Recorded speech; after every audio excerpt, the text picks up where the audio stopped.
Okay, you've got a developed embouchure, you've been playing trumpet for a while, and you are ready to start playing high trumpets.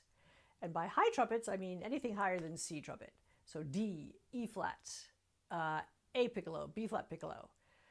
Some people might consider C trumpet a high trumpet. That's fine. I don't personally consider it a high trumpet because I play that most of the time, and I just don't consider it. It's my home-based instrument, so that's not even a high trumpet for me. But if you're interested in learning how to start the high trumpets, stay tuned.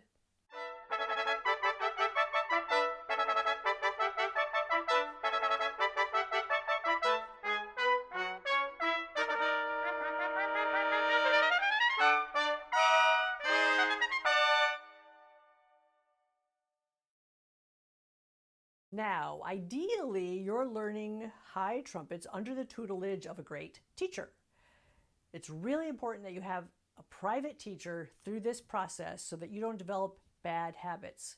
Bad habits can easily develop when you're studying the higher trumpets because the higher the trumpet, the more problems there are on the trumpet. It doesn't solve our problems. It actually solves some problems, but it creates other problems. So do this under the tutelage of a good teacher so that that person can be watching you and making sure your embouchure is developing correctly, that you're using your air correctly, that there's nothing strange happening that you might not be aware of. So I highly encourage you to make sure you have a private teacher throughout this process. Okay, so I'm going to assume you're jumping into piccolo trumpet here, or at least I'm going to start talking here about piccolo because it's the most problematic of the instruments. So I'm just going to jump into piccolo.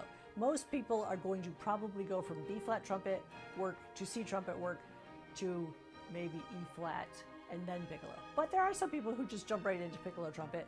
That's fine. In fact, some people just go from B flat to piccolo, and then those are the two instruments they play, and they skip those instruments that are in between. And if your embouchure is strong and healthy, that's fine. That works really well. The typical trajectory, however, is going from B flat to C and then to some of the higher trumpets, either E flat or pick. So we're going to talk about piccolo trumpet here. Now, the first thing to consider is getting a decent instrument. You don't want some trashy thing off the internet that you found for 200 bucks because it's not going to serve you well. You're going to be disappointed, you're going to be frustrated because you just can't get the sound you want, you can't get the range you want. Now that being said, of course, if some pro has said, hey, I played that instrument, it's really good, it's worth a deal, it's a great deal, so get it, then go ahead, get it. There are obviously exceptions, but most of the time you're not going to find a good piccolo trumpet for that price. So save your money until you can get a decent thing. Now, I know this from experience because I played a terrible piccolo as an undergrad that was owned by the school for 4 years. And for 4 years, I thought piccolo was not my instrument. I was never going to learn this thing. It's just not for me. And it wasn't until I went to grad school and purchased this instrument, which is a Yamaha custom long bell 4-valve. I started playing this, and I could not believe the difference in the sound. Suddenly my sound was beautiful, high register was a lot easier, everything fell into place, and I realized, oh, okay, all those problems were the piccolo, not me, which was nice to know. However, I'd spent 4 years really working hard for not much return. So get a good instrument. Get a good instrument, it's going to pay off. The other thing to think about is getting a mouthpiece with a smaller rim, a narrower rim, and a shallower cup. Most people play smaller mouthpieces on piccolo. This helps you with range, it helps you with articulation, and it helps with the sound.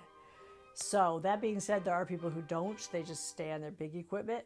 In fact, another thing of what not to do is for my 4 years of undergrad, I just used my big mouthpiece on piccolo, which was not helping my situation. And it wasn't until I went to grad school that my teacher said, you know, that is not really an ideal mouthpiece. Let's get you on something that's smaller.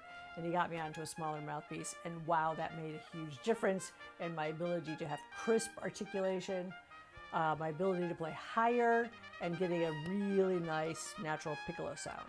So get a smaller mouthpiece if you can. If you can't, it's okay for these early stages to stick with your big mouthpiece.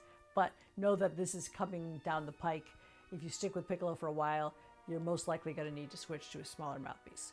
So file that on the back burner for future reference. Now, on your piccolo, it's going to come with typically an A lead pipe and a B flat lead pipe. B flat is shorter, obviously it's going to be a little higher. My advice is to start on the A side, which is going to put you in a slightly lower tessitura. It's going to make life a little easier. So start on the A side, and the first thing you need to do is find your bearings on the instrument. You want to find that low C. Where is low C? So feel it out, find the slot. It's going to wreak havoc with your ears at first because what you consider the low C is going to sound way higher than what you're used to. So you have to recalibrate your brain. Your brain's got to get used to a new pitch reference.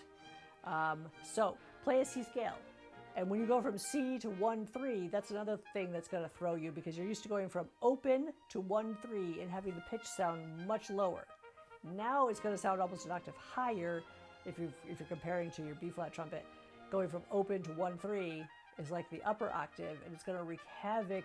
It's going to be a cognitive disconnect there for a while. So allow your brain to process this slowly because your brain is the first thing that has to adjust and to learn piccolo. Once the brain recalibrates, life on piccolo becomes actually a lot easier. So play some scales, go lower, go to the B flat, A flat, G, F sharp. And if your chops feel great, then start playing a little higher and see how comfortably high you can play by playing correctly and not using pressure and not experiencing pain.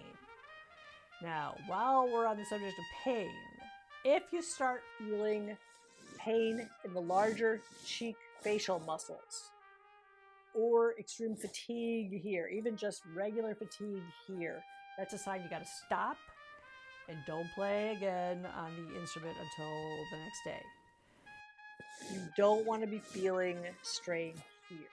Fatigue here is pretty much a normal thing. Yeah, you're going to feel that. And as long as you don't feel pain and you're not jamming the mouthpiece in, that's okay because you're in the developmental stages.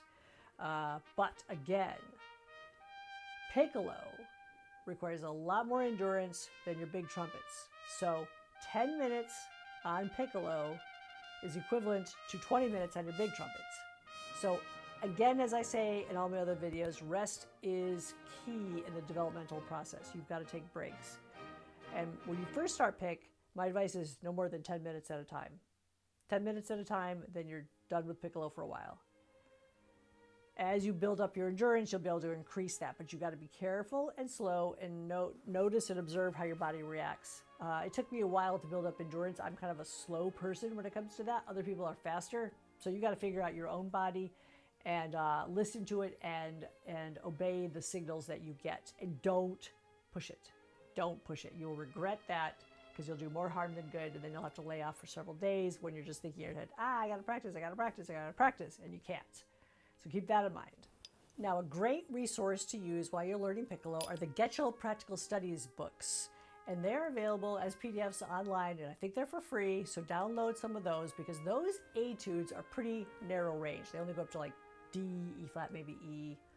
And so it's the perfect range for piccolo trumpet. And they're short, so you're not going to be having the thing on your face for long as you progress through these etude books. So get a copy of those. I still play on them all the time. I use them with my students all the time. They're really great if you just need to do a little light playing and you want some short etudes that are not hugely stressful. Get the Getchell books. Those are excellent. The last thing I'll say is take it slow as you're learning piccolo. The more time you take to establish a great healthy foundation at the beginning, the quicker you're going to be later on as you're learning music and working. You're going to be more efficient and you're going to be processing quicker and you're not going to be straining your embouchure. So take your time in these early stages. It is really important. Take your time. You won't regret it. And enjoy the piccolo. I love piccolo. It's my favorite instrument to play. I actually love the B flat side even more.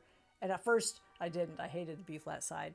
And a lot of people don't really like the B flat side, but I love it. I find you can be really expressive with the B flat side. But that's because I spent many hours and years working on piccolo trumpet and on the B flat side. Don't expect it to happen overnight. It might take 2 nights, meaning it's going to take a lot longer than 2 nights. But enjoy it. It's a great instrument. Have fun.